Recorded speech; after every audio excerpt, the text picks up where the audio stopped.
Olá, pessoal. Eu sou o professor Joseval Martins Viana, coordenador do curso de Direito da Saúde da Faculdade Legale. Sejam bem-vindos ao nosso curso Erro Médico, como propor ações indenizatórias.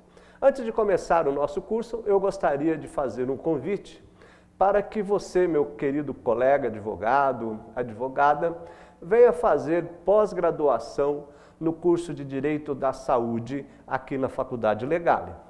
Esse curso de Direito da Saúde envolve dois temas muito básicos, inclusive no dia a dia do advogado. São temas totalmente relevantes, são temas novos que exigem um preparo do advogado ou do operador do direito para atuar nessa área nova do direito, que é o que nós chamamos hoje de direito médico ou direito da saúde.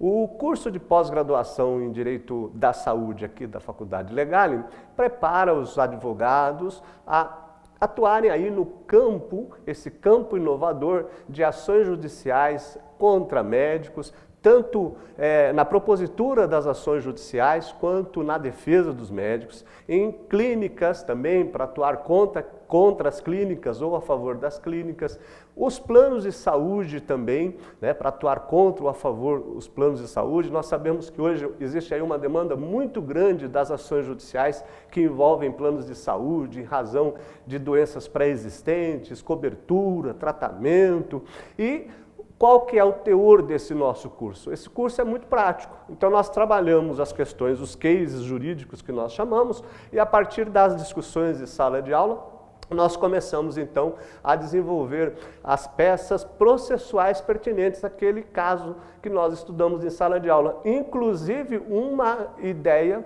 para que vocês tenham uma visão ampla do que nós chamamos hoje de biodireito. Biodireito é uma disciplina totalmente nova. O que trata o biodireito? Biodireito trata de reprodução humana assistida, por exemplo, questão de descarte dos embriões, como é que faz, quais são as ações judiciais que muitas vezes nós temos que propor. Hoje nós temos a liberdade aí de casais homoafetivos que podem gerar os filhos por intermédio sempre de uma outra pessoa, ou de um terceiro, ou de um dos pares. Então, e muitas vezes eles não conseguem registrar os filhos, e aí precisa da atuação do advogado para fazer valer esse direito. Também questões da morte digna, de eutanásia, enfim, são assuntos de extrema relevância e atuais para o mundo do direito. Então fica aqui o meu convite para que você venha fazer a pós-graduação em Direito da Saúde aqui na Faculdade Legale. Pois bem, vamos então tratar do nosso tema de hoje, que é erro médico. Quando nós falamos de erro médico, a primeira definição que nós temos que entender é o que é uma responsabilidade civil médica. Claro que nós vamos pegar o conceito de responsabilidade civil normal. Quando eu digo normal, eu digo o próprio conceito de responsabilidade civil do Código Civil, e aí nós fazemos então uma adaptação ao conceito do que é erro médico. Então me acompanha aqui o primeiro conceito de erro médico, que é extremamente importante. O dano moral por erro médico é aquele praticado pelo médico que infringe direito e causa dano ao paciente. Então, começando aqui a nossa aula, vamos fazer, para esse entendimento inicial, nós vamos construir também a nossa petição, vamos fazer a estrutura da petição inicial das ações de erro médico, mas é importante nós sabermos algumas coisas que são extremamente necessárias. Quando nós falamos então do dano moral, no caso do erro médico, nós precisamos estabelecer uma diferença extremamente importante, tá? Qual que é essa diferença? Eu tenho o que nós chamamos de erro médico, e temos o que nós chamamos de erro do médico. Existe na literatura do direito da saúde a distinção do que é o erro médico e o que é o erro do médico. O primeiro conceito importante é o erro médico. O erro médico é o ato ilícito, eu só vou colocar aqui como ato ilícito, praticado pelo profissional da saúde. Certo? Então, quando eu falo de erro médico, eu estou generalizando aqui qualquer ato ilícito ou qualquer ato que infrinja o direito e causa dano, então, o direito do paciente cause dano ao paciente como erro médico. Então, erro médico, a ideia é abrangente de que todo profissional da área da saúde pode praticar erro médico. O fisioterapeuta, o enfermeiro, o TO, o psicólogo, o psiquiatra, né? Em caso, exceção aí do psiquiatra, por se tratar de médico, mas nós temos aqui a questão do psicólogo, né? O psicólogo está relacionado na questão do erro médico, e o psiquiatra, ou o médico propriamente dito, ele entra aqui, erro do médico. Por que erro do médico? Porque esse erro do médico é o ato ilícito, né, praticado pelo médico. É o ato ilícito praticado pelo médico. Então, quando eu falo em ato ilícito praticado pelo médico, eu vou para um outro conceito que se chama conceito do ato médico. Ou seja, o ato médico é aquele que só pode ser praticado pelo médico. Então, o primeiro conceito que nós temos que entender em relação a tal dano moral por erro médico é aquele que é praticado pelo médico. Então, eu estou vindo aqui, nós estou falando do erro do médico. Então, há uma relação com o ato médico que infringe direito e causa dano ao paciente. Então, veja, quando eu falo de erro médico, eu estou falando, inclusive, da questão de infringir direito do paciente. Uma discussão que se trava no Poder Judiciário é o seguinte: em razão do princípio da autonomia do paciente, até que ponto ele pode autorizar ou não o tratamento que lhe é oferecido, por questões ideológicas, por questões religiosas, etc. Então, veja o seguinte: quando eu tenho um médico que infringe, por exemplo, o direito do paciente por meio da não informação, porque o médico precisa informar todo o procedimento que ele vai fazer, ele tem que explicar, dizer quais são as causas, quais são os riscos, quais são os benefícios desse tratamento médico. Se ele não faz isso, por exemplo, se ele não explica, ele está infringindo o quê? Um direito do paciente. E o paciente, inclusive, tem direito de se negar ao tratamento médico. Então, veja que o médico tem de respeitar essa escolha do paciente de se recusar. O que esse paciente precisa fazer, o que esse médico, para se proteger, também precisa fazer. O paciente tem que assinar o termo de consentimento informado, dizendo que ele não irá se submeter àquele tratamento. Claro que se o paciente estiver na iminência de morrer, quer dizer, como nós falamos, se estiver em risco de morte, o médico tem total autonomia para tomar a decisão, porque aí o paciente não está exercendo a sua capacidade civil plena, quer dizer, ele não tem aquela consciência, até porque quando está doente, quando nós estamos doentes, nós somos muito mais vulneráveis em relação, ficamos cansados, queremos melhorar logo, queremos sarar logo, e muitas vezes nós não temos uma consciência para tomar determinadas decisões. Mas, via de regra, se eu estou com a minha capacidade, com o meu exercício legal, se eu estou consciente, eu posso então me negar a fazer o tratamento médico. Outra coisa também pode ser a questão do representante legal, que pode influenciar aí. Mas, basicamente, sem se aprofundar muito nessa questão do direito do paciente, o paciente tem vários direitos que, se forem transgredidos, também se enquadram aí no dano moral. Tá? Por erro médico, porque é o médico que cometeu aquele dano moral, infringindo o princípio da autonomia, o princípio de escolha do paciente, o princípio da não informação, quer dizer, transgrediu o princípio da informação não esclarecendo ao cliente, ao paciente, o que ele deveria fazer. Pois bem, a partir daí, o ato médico ele pode ser praticado com imprudência, negligência ou imperícia. Quando nós falamos na questão da imprudência, da imprudência, tá certo? O que é essa imprudência? Essa imprudência é um ato praticado pelo médico de forma exagerada no sentido de que ele deixa de tomar, ele deixa de ser cauteloso num determinado ato. Então, quando a gente fala da questão da negligência, nessa negligência aqui, ele sabe o que ele precisa praticar, o ato que ele deve praticar, mas ele pratica esse ato sem a cautela de estilo. É um esquecimento, por exemplo. O médico que esquece a tesoura cirúrgica dentro do paciente é negligente. Por quê? Porque ele deixou de tomar as cautelas de estilo, tá certo?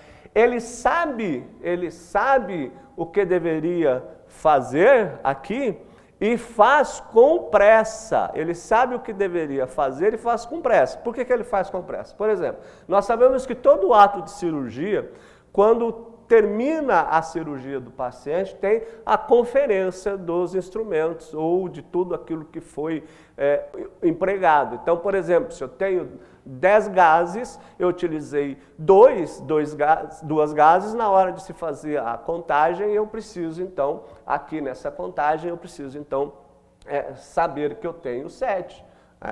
Eu usei 3, então eu tenho 7. Usei 2 tesouras cirúrgicas, eu tenho que na contagem saber que eu tenho 2 tesouras cirúrgicas. Então, aquele não usou com cautela. Então, a negligência, nós podemos dizer que é a falta de cautela na execução do ato. Na execução do ato. Quando a gente fala da imprudência, ele tem o quê? Na imprudência, eu sei o que eu tenho que fazer, mas o médico faz precipitadamente. Por exemplo, eu tenho aqui, então, prática, vamos colocar assim, pratica o ato de forma precipitada. Veja o seguinte, então, na imprudência, o médico sabe que ele precisa, por exemplo, lavar as mãos. Ele precisa lavar as mãos. Ele lava de forma precipitada, lava precipitadamente. Ele lava rapidamente. Ele não tem o cuidado de lavar as mãos como se deve lavar.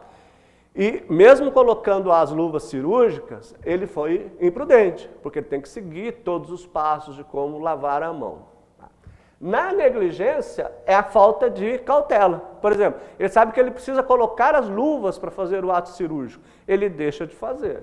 E no terceiro elemento aqui, que é a imperícia aqui é falta de habilidade técnica. Falta de habilidade técnica.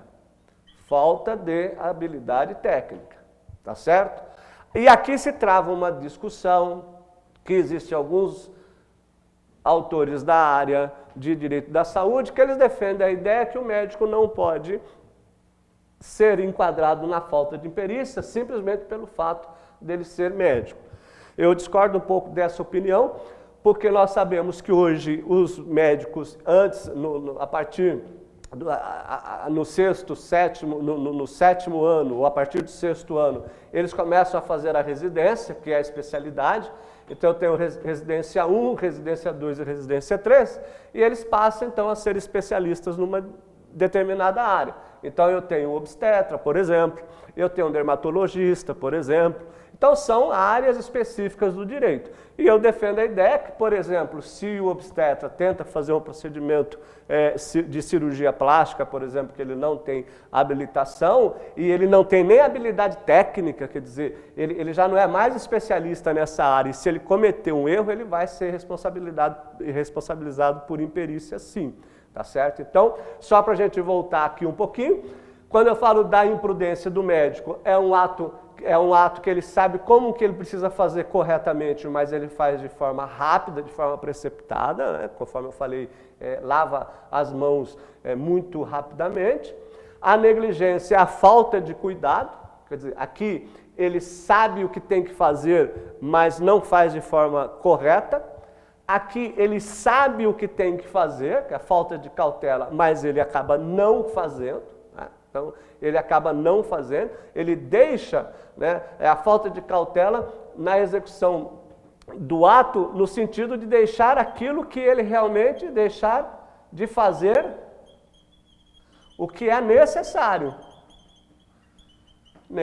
Ele sabe que precisa, por exemplo, colocar as luvas e não faz, não coloca as luvas. E a imperícia, falta de habilidade, ele não tem conhecimento técnico, faltou-lhe essa habilidade técnica para desenvolver determinada atividade médica, que foi aquilo que eu acabei de falar em razão da residente em razão das suas especialidades. Então, volto a dizer, tem autor que entende que o médico não pode ser enquadrado nessa falta na questão da imperícia. Pois bem, quando nós vamos caminhando, então, em relação à ação judicial, a primeira coisa que nós precisamos ter em mente é de que a relação estabelecida entre o médico e o paciente é regida pela Lei 8.078 de 90. Então, essa lei, a Lei 8.078 de 90, é o Código de Defesa do Consumidor, tá certo? Então, já que eu tenho uma relação de paciente e médico, eu não posso esquecer, então, que é uma prestação de serviço, lá no artigo 14 do Código de Defesa do Consumidor, nós vamos verificar que existe aí essa prestação de serviço, lá no artigo 14 do Código de Defesa do Consumidor. Então, a relação médico-paciente é regida pelo Código de Defesa do Consumidor. Então, aí vem o primeiro fato importante, quando a gente fala que ela é regida pelo Código de Defesa do Consumidor, todo ato médico prescreve, então, em 5 anos. Olha, se você olhar lá no artigo 27 do Código de Defesa do Consumidor, artigo 27 do CDC, você vai observar aí que toda a relação jurídica que se estabelece em razão do médico-paciente por ser prestador de serviço prescreve em 5 anos. A partir de quando? A partir do momento que o paciente sabe, toma conhecimento do fato. Então não importa se ele deixou a tesoura cirúrgica por mais de 10 anos, aí o paciente começou a sentir dor, e aí foi tirar lá, foi fazer uma radiografia e viu que o médico esqueceu a tesoura cirúrgica dentro dele, no corpo, um corpo ou qualquer outro corpo estranho, ele pode propor a ação, quer dizer, o prazo prescricional começa a valer a partir do momento que ele tomou conhecimento do erro médico, que é o que está lá, o prazo prescricional das ações indenizatórias por erro médico é de 5 anos, cuja contagem se inicia a partir do dano e de sua autoria. Pois bem, então eu já tenho aqui qual é o prazo prescricional, eu sei que são 5 anos. Eu sei também que eu preciso, na minha peça, quando eu for elaborar a minha peça, eu preciso, é importante provar em razão ao médico. Depois nós vamos ver isso, é artigo 14, parágrafo 4 também do Código de Defesa do Consumidor, mas para que a culpa do médico aqui é responsabilidade subjetiva, que nós vamos ver daqui a pouco, só adiantando um pouco. O que é a responsabilidade subjetiva em razão do erro médico? É aquela que o ato ilícito, ou no caso de infringir o direito do paciente, é aquela que eu preciso demonstrar o que nós chamamos de culpa, ou seja, a imperícia, a negligência e a imprudência, tá certo? Então, todas as vezes que eu for propor uma ação por erro médico, eu preciso demonstrar que o médico agiu com imprudência, negligência ou imperícia. Por quê? Porque existe uma outra coisa importante aqui. Quando eu falo do ato médico, eu não posso esquecer que eu estou falando de um ato médico que é fim, o ato médico não é fim. Eu estou falando de um ato médico que é o quê? Que é meio. meio.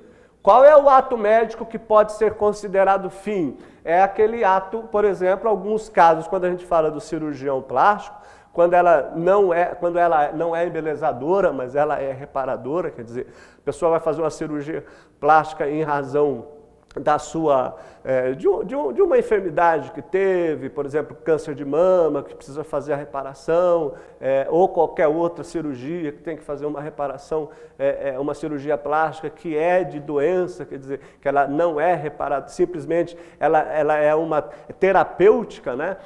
Então, nós falamos que aí, no caso do cirurgião plástico, eu tenho o quê? Eu tenho uma atividade de meio, mas quando ela for embelezadora, cirurgião plástico, quando faz uma cirurgia embelezadora, aí é fim. Eles assumem o resultado de chegar àquele objetivo que ele propôs, que foi deixar a pessoa mais bonita, etc. e tal. Mas quando a gente fala em relação ao ato médico mesmo, é uma atividade de meio, porque o médico não se compromete a curar o paciente. No entanto, o médico não pode agir com negligência, que foram aqueles conceitos que eu falei, não pode agir com imperícia e não pode agir com imprudência.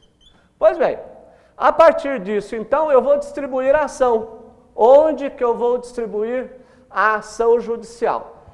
Aí tem uma questão interessante, se eu for distribuir a ação judicial em razão de erro médico, que é patrocinado pelo plano de saúde, tá certo? Todas as vezes que eu for propor a ação, eu preciso pensar o seguinte: qual é o foro? Bom, eu tenho duas possibilidades quando eu falo aqui em relação de competência. O foro do domicílio do autor, então, domicílio do autor, que é importante. Lá o artigo 101, inciso 1º do Código de Defesa do Consumidor me dá essa opção, posso distribuir no domicílio do autor. Pode ser no foro do domicílio do réu, artigo 94 do CPC. Como nós estamos aí na entrada aí da vigência do novo Código de Processo Civil, o artigo 94 do CPC passa a ser o artigo 46 do novo Código de Processo Civil, que aí eu posso ajuizar a ação no domicílio do réu, tá certo? Posso optar aí tanto no domicílio do autor quanto no domicílio do réu. Quando eu vou falar de polo passivo, claro, aqui pode ser o paciente, ou pode ser que ele esteja internado em razão do erro médico, que ele não possa assinar a procuração adjudícia, claro que é o representante legal dele, que vai obedecer àquela ordem hierárquica do direito de família. Então, a esposa, ascendentes, descendentes, etc. e tal, que vai entrar com a ação judicial em nome do paciente, tá certo? E uma coisa interessante também, quando você propuser a ação judicial por erro médico, e se esse médico estiver conveniado, se ele estiver no convênio, quem que vai fazer parte do polo passivo da ação? O hospital, onde ele fez a cirurgia, o plano de saúde e o médico. Então, você vai colocar no polo passivo da demanda esses três aqui: o hospital, o plano de saúde e o médico. E aí você observa o seguinte: existe uma diferença, por isso que eu fiz inicialmente o meu convite para que vocês venham fazer o curso de pós-graduação em Direito Médico, porque muitas vezes existe aqui a possibilidade de você não colocar o hospital. Eu até... quem tiver interesse, eu tenho mais 2 programas no YouTube, mais 2 aulas, que uma fala sobre responsabilidade civil do médico, onde eu me aprofundo um pouco mais em razão dessa aula, e existe uma outra aula que diz como propor ações judiciais contra planos de saúde. Então seria interessante quem tem vontade de advogar nessa área, começar aí a se atualizar dentro da área de direito da saúde, para assistir a esses 2 vídeos, e onde eu me aprofundo um pouco mais. Quando eu falo no ato médico aqui, falo no ato paramédico e falo no ato extramédico. Então existe uma diferença aí, conforme eu falei, que eu me aprofundo aí um pouco mais nesse assunto no outro vídeo, chamado responsabilidade civil do erro médico, né? Da responsabilidade civil do médico. Pois bem, então basicamente você vai propor a ação judicial, tá certo? Mas e aí, se eu tenho 3 lugares diferentes, você pode escolher qualquer um deles, pode colocar, via de regra, se ele operou, vamos supor, plano de saúde fica na região A, o hospital na região B, claro que médico e hospital vão ter o mesmo domicílio, plano de saúde não. Como é que você faz? Sem problema nenhum. Se tiver dúvida, domicílio do autor, ou se você for distribuir a ação no domicílio do réu, você pode eleger qualquer um deles. Aí lembrando, aqui comigo na transparência, que em relação ao SUS, a ação pode ser ajuizada em face da municipalidade, vara da Fazenda Pública, onde houver. Se você estiver em um lugar, numa cidade que tem a vara da Fazenda Pública, você vai propor a ação na vara da Fazenda Pública. Se você não tiver, vai ser o foro comum. Lembrando uma coisa, hein? Não se propõe ação contra o SUS. Não é o SUS que vai figurar no polo passivo da ação. Quem é que vai figurar no polo passivo da ação contra o SUS? Erro médico praticado pelo SUS. Você pode colocar contra a União, contra o Estado ou contra o município. Não vai propor ação contra os 13, hein? Ou é contra a União, contra o Estado, contra o município. Ah, professor, mas acontece que o erro médico foi praticado por uma pessoa ali em razão, por um médico que está em determinado hospital, e eu sei que é do município tal, mas eu não sei se aquele é o estadual, não tem problema. Você propõe a ação contra o município. Por quê? Porque estes três entes aqui são responsáveis solidariamente. Então eles têm que figurarem aí no polo passivo da ação, tá certo? Então, no polo passivo da ação.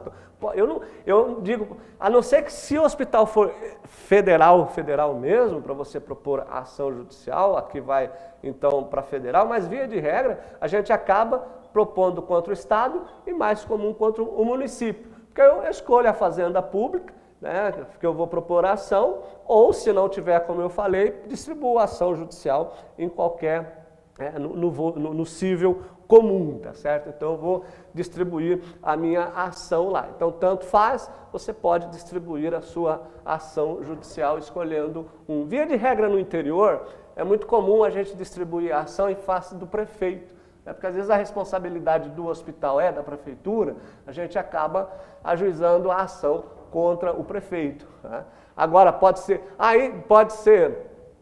por que contra o prefeito? O prefeito no sentido dele representar a saúde pública ali da prefeitura, né, da municipalidade. E como eu falei, então, aqui no SUS, você vai colocar no polo passivo da ação ou o Estado ou a municipalidade, ou, dependendo de como for, o Estado. E não se preocupe, porque a contestação, muitas vezes, desse ente público é de que você deveria escolher, quer dizer, a União, o Estado, diz, eu não posso figurar no polo passivo da ação. Pode sim. Né?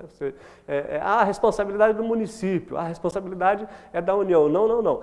Ente público, todos eles são responsáveis. Então, aí não precisa colocar contra um, outro. Não, escolhe. Ou o federal, ou contra a União, ou contra o Estado, ou contra o município. Tá certo? Então, seguindo aqui, como ela é uma ação judicial voltada para a reparação de danos materiais e morais de prestação de serviços aqui, nós vamos verificar aí só uma ideia de que não cabe aí denunciação da lide, de acordo com o artigo 88 do Código de Defesa do Consumidor.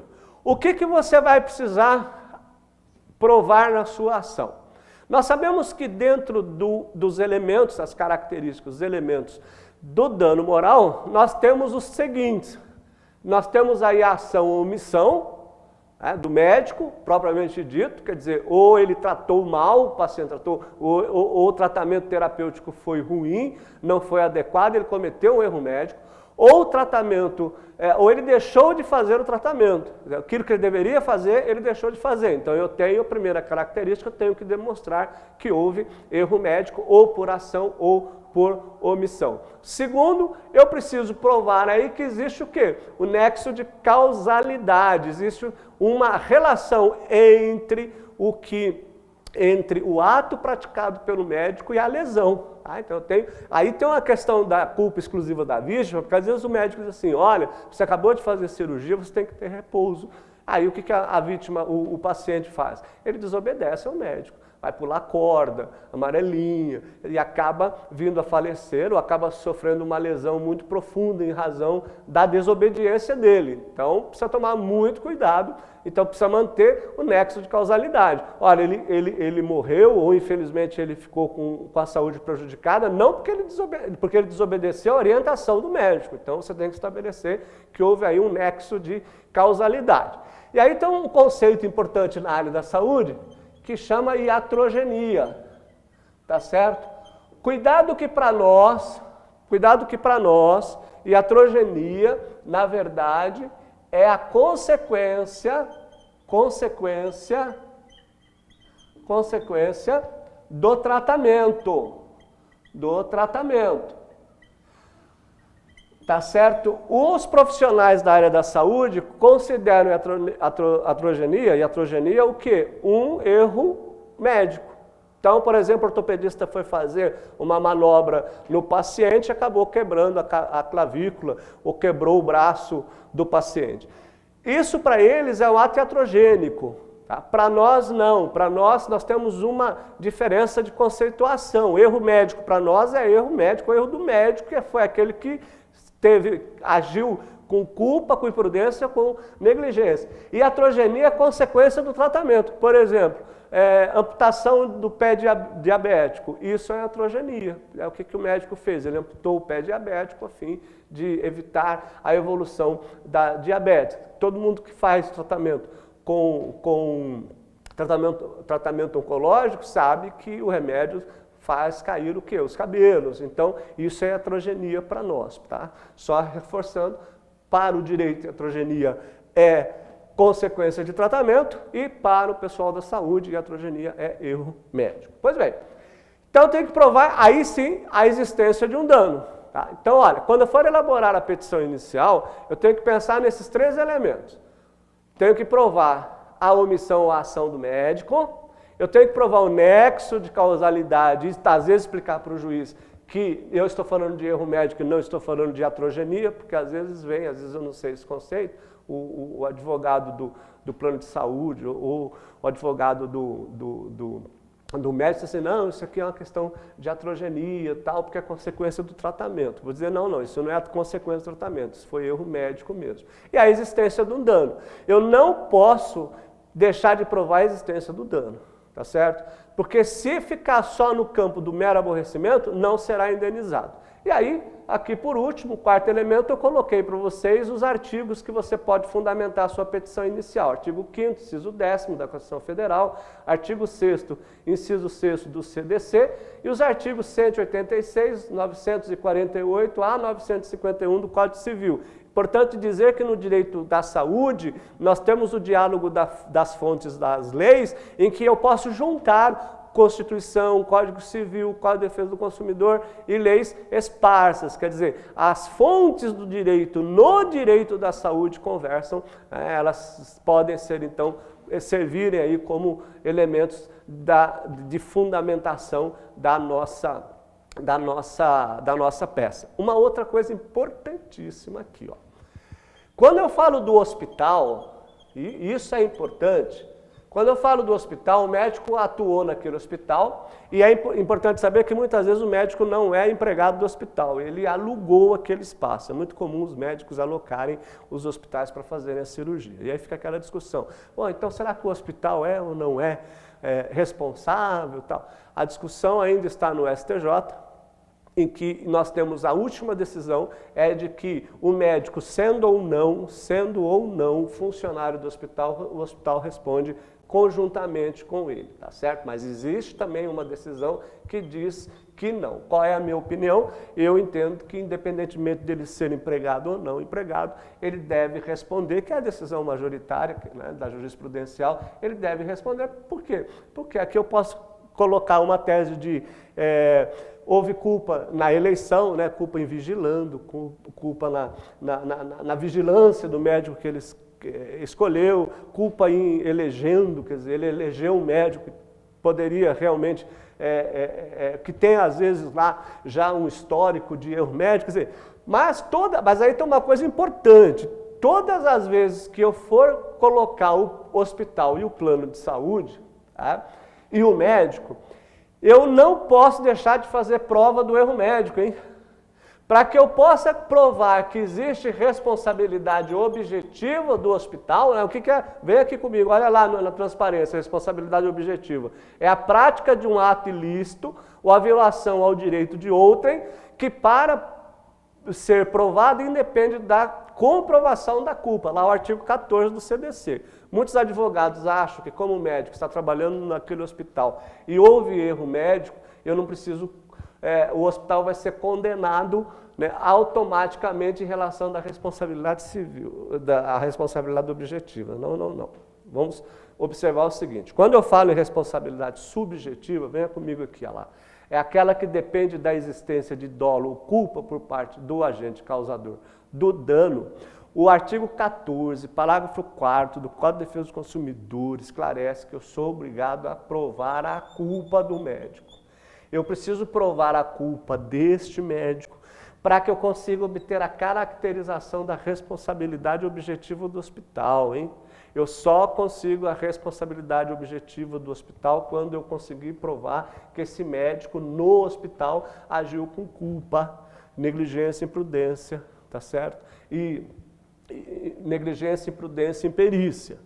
Então não vão entrar com a ação judicial e dizer assim, o hospital não tem responsabilidade, eu já ganhei do hospital porque ele tem responsabilidade objetiva. Não, você quer ver uma coisa? Se a culpa aqui for só do médico, tá certo? Muitas vezes a jurisprudência entende que o hospital não teve nada. Por quê? Porque dentro da questão do hospital, o hospital serviu o material completo, o hospital tem lá uma infraestrutura de primeiro mundo, etc. E a culpa foi exclusivamente do médico, quem vai responder é o médico. Então, todas as vezes que para eu poder chegar aqui na responsabilidade objetiva do hospital, eu tenho que provar a culpa do médico.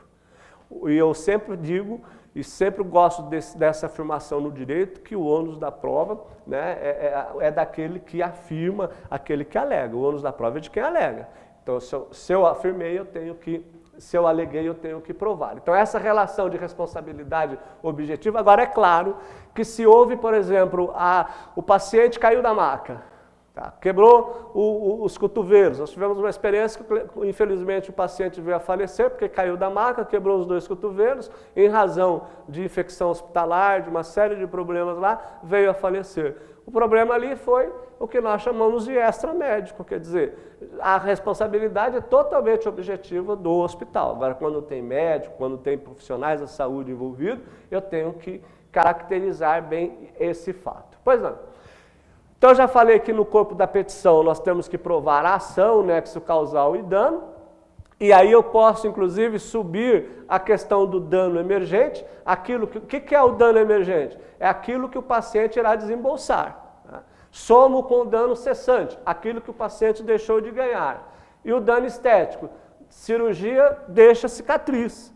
Esse dano estético não tem nada a ver com o dano estético da cirurgia plástica, hein? Na petição inicial, quando eu falo em dano moral, e aí é interessante você ter isso em mente, e aí eu vou ensinar como é que você vai fazer o seu cálculo para o dano moral, que nós usamos uma tabela, que vou mostrar para vocês daqui a pouco. Eu vou somar no dano moral,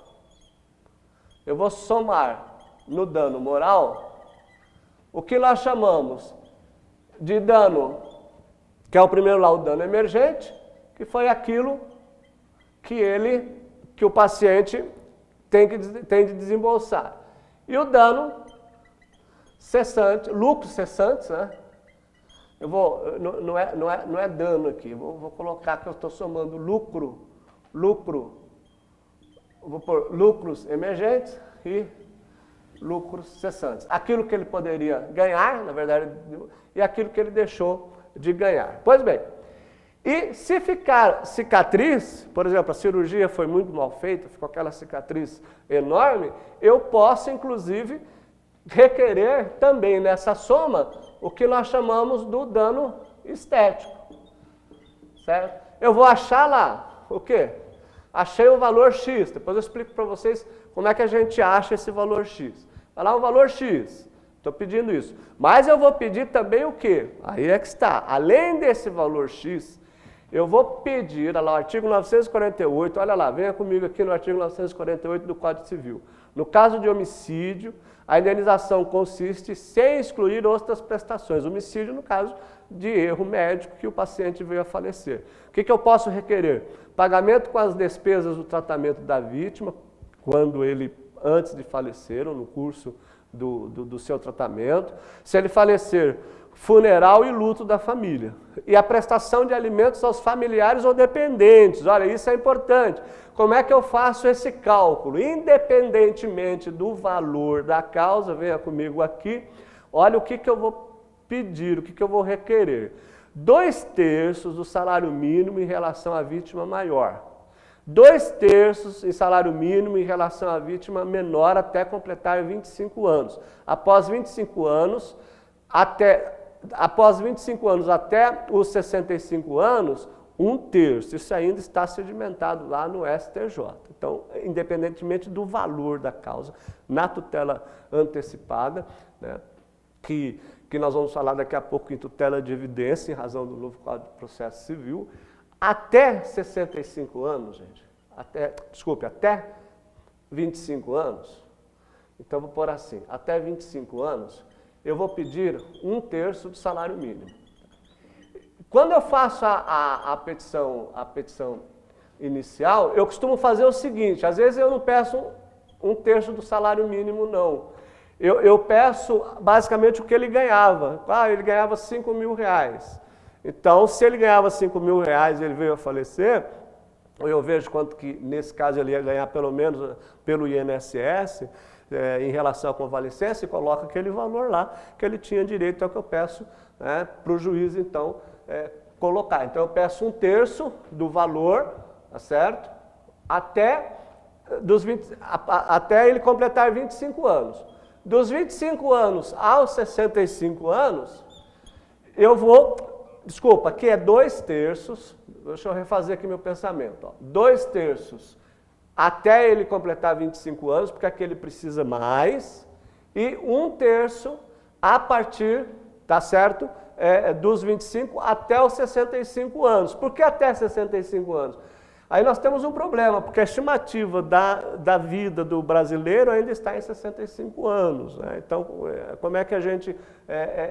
por que até 65? Se aumentar, vamos supor, se for para 70 anos, a Organização Mundial da Saúde aumentando a idade de vida, de sobrevida das pessoas, eu aumento. Então, repetindo aqui, de 0 a 25, 2/3 de 25 até 65, 1/3 do salário mínimo ou do valor que você achar interessante. Então está aqui exatamente isso que eu expliquei. E agora, olha que interessante, venha comigo aqui, ó. Pensão alimentícia correspondente a 2/3 do salário mínimo, a contar da data que o autor completar 14 anos e até o momento em que completar 25 anos de idade. E após reduzindo-se a pensão a 1/3 do salário mínimo, até a data em que o autor completaria 65 anos, integrando o 13º, a reparação do dano material. Aqui é no caso de uma pessoa que foi vítima, né, um jovem que foi vítima de erro médico, então é um fragmento de uma decisão condenando o médico, solidariamente o hospital, ao pagamento da pensão alimentícia, até 25 anos, 2/3, a partir daí, 1/3. Pois bem, aí vem, como é que eu vou fazer agora o cálculo para o dano moral? Olha, isso que eu expliquei até agora, a questão do salário mínimo, isso você vai pedir aí com a tutela antecipada, ou que nós chamamos, vamos chamar aí com a nova vigência do Código de Processo Civil, do novo Código de Processo Civil, a tutela de evidência. Lá. Você vai jogar na internet a tabela da SUSEP. Tá? Considerando que a tabela da SUSEP vai, em caso de morte, R$50 mil. Tá? A tabela da SUSEP. O que você vai fazer então? Você vai observar o seguinte, todas as decisões judiciais, quando há morte por erro médico, se ele tem pai ou mãe ou tem descendente, dependendo de quem fizer papel do polo ativo da ação, que for o beneficiário, vamos supor que seja uma criança que infelizmente morreu em razão de erro médico. Você vai dobrar isso aqui, você vai levar para R$100 mil. E aí você vai requerer R$100 mil para o pai, R$100 mil para a mãe. Tá? Em média, são R$200 mil. Senhor, eu posso requerer uma condenação maior do que isso? Pode, mas eu já digo para você que a jurisprudência é mais ou menos aí nesse valor. Aí é interessante você fazer o seguinte, dá uma olhadinha na tabela da SUSEP e você pode pedir, por exemplo, cirurgia, erro médico causado no joelho. Você vai olhar lá, a SUSEP pagaria basicamente 20% do valor dos 50 mil. Tá? Então, o que você faz? Pega aquele valor que está lá na SUSEP, vamos supor que tenha R$12 mil, que seja um erro médico, a pessoa ficou prejudicada com o joelho direito, por exemplo. Você vai lá na tabela da SUSEP, tem 12 mil. Posso dobrar isso? Posso. Posso pedir R$24 mil?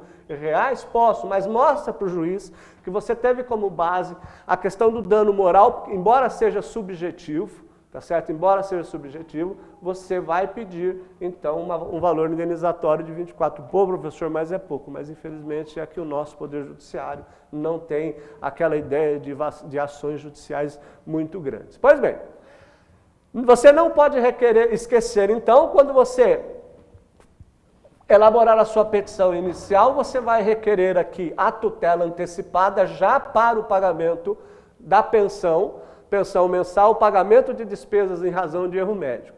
Fundamentação legal, artigo 273, inciso 1º do CPC, o novo CPC, tutela de evidência, então passa a se chamar tutela de evidência, você pode fundamentar lá, artigo 311, inciso 2º e 3º do novo CPC. Importantíssimo, você precisa também, é importante você juntar o prontuário médico, gente, agora cuidado, hein? Prontuário médico. Tá? Prontuário médico. Bom, o nome da ação vocês sabem, né? Ação indenizatória, você vai ver propor ação indenizatória por dano moral ou dano moral e material em razão de erro médico, aí você vai ter que fazer a prova do dano moral. Vai ser uma ação pelo procedimento comum, né? Processo de conhecimento, e a hora que você requerer o prontuário médico, gente, prontuário médico é sigiloso. Sigiloso. O que você vai fazer? Você vai requerer segredo de justiça, tá certo? Você vai requerer as cópias, vai pedir para o seu cliente ou para o representante legal dele as cópias. Então, se o hospital não se recusar, você vai entrar com a ação de busca, com a ação eu estou pensando aqui na medida cautelar e tentando fazer uma análise aqui com o novo Código de Processo Civil, mas você vai entrar com a medida cautelar nominada de exibição de documentos. Eu parei um pouquinho porque no novo Código de Processo Civil você entra com o que nós vamos chamar de tutela de urgência, que tem um pouco, não vão acabar as medidas cautelares, mas o pedido da tutela de urgência vai ser a mesma. Você entra com o pedido de exibição de documento, do prontuário médico, depois vai ter que emendar a inicial, mas isso é uma outra coisa. Basicamente, você vai ter que entrar mesmo com a medida cautelar de exibição de documento, o nome da peça não importa, para você poder, então, entrar com a ação principal. E aí você vai pedir, tanto na exibição de documento, quando você for requerer a cópia, você vai pedir segredo de justiça. Está lá no artigo 155 do CPC. O novo Código de Processo Civil é o artigo 188, inciso 3º, que é interessante. Como isso aqui está ligado com a intimidade da pessoa, o novo Código de Processo Civil foi bem feliz, porque ele colocou lá dados protegidos pelo direito constitucional à intimidade. Prontuário médico é intimidade. Você vai requerer o quê? prioridade no feito, tá certo? Pessoas com mais de 60 anos e que tenham, e portadores de doença grave, têm esse privilégio. Olha, o novo Código de Processo Civil, no artigo 1048, inciso 1º do novo Código de Processo Civil, ele requer também, ele dá essa prioridade, olha que interessante, ele acrescenta lá o artigo 6º, tá certo? O inciso 14 da Lei 7.713 de 88, tá certo? É o artigo 6º, tá? O que ele vai fazer? O que é essa lei? Essa lei é do imposto de renda. A hora que você for ler o artigo 6º, você vai observar lá que existe uma relação de pessoas portadoras de determinadas doenças que são beneficiárias com o quê? Com a prioridade do feito. Então, você vai requerer a prioridade do feito. Ok. Então, como é que a gente vai terminar aqui o nosso pedido, a nossa ação judicial? Você vai fazer sempre aquela estrutura que eu gosto muito, tá? Dos fatos. Você vai contar aí o que aconteceu, narração jurídica. Depois você vem do direito, vai fazer aquela fundamentação legal lá que eu falei para vocês. E, por último, tá? Dos pedidos. O que você vai pedir? Né? Vem muito respeitosamente a presidente de Vossa Excelência requerer o quê? Indenização. E vai requerer a citação do réu. Observe com a nova sistemática do novo Código de Processo Civil, a citação do réu vai ser para opção de fazer ou não audiência tentativa de conciliação. Na saúde, o que você vai poder conciliar, por exemplo, se for tratamento médico, recusa, não dá para conciliar. Porque ou eles tratam ou não tratam. No dano moral, você consegue entrar com uma ação judicial para uma tentativa de conciliação do valor lá que você está requerendo. Mas, enfim, você vai precisar colocar a opção ou não da realização de audiência de conciliação quando tiver o novo Código de Processo Civil. Atualmente não precisa, você requer a citação, tá certo? A citação do réu. Você vai requerer prioridade no andamento do feito. Vai requerer segredo de justiça no andamento do feito, no andamento processual, e vai requerer as provas que o autor pretende. Aquele slogan que a gente protesta, provar o alegado por todos os meios emitidos em direito, e vai colocar lá, dá-se o valor da causa, o conjunto que você for pedir aí, você dá então o valor da causa. Ok? Espero que vocês tenham gostado dessa visão ampla aí do direito da saúde. Um grande abraço e até a nossa próxima aula.